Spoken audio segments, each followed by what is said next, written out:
Let's cover the 7th chapter, Early Childhood Care and Education.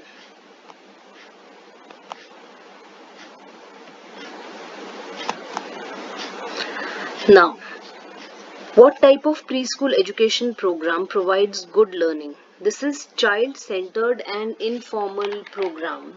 What is actually the child-centered approach? It encourages children to take learning into their own hands. Children take responsibility for making choices what they will learn.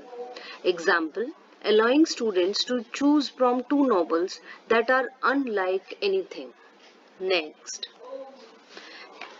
what is the reason behind less turnover of children in rural areas?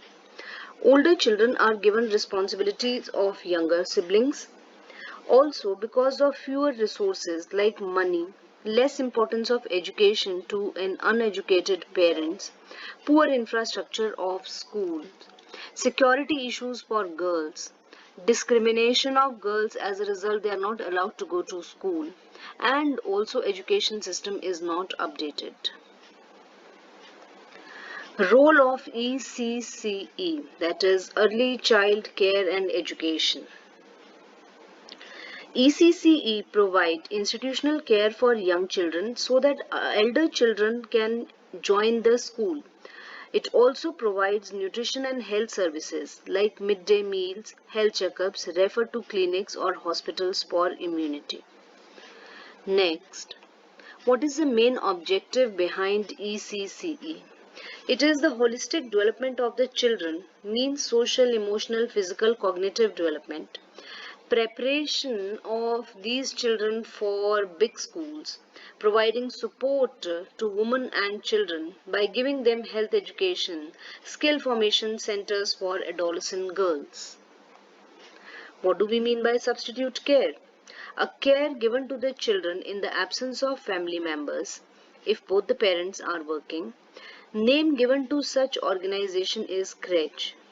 There is also a daycare under this. It is the care of preschoolers and infants in the absence of primary caregiver in home. Example, care given by the maid. Principles of ECCE.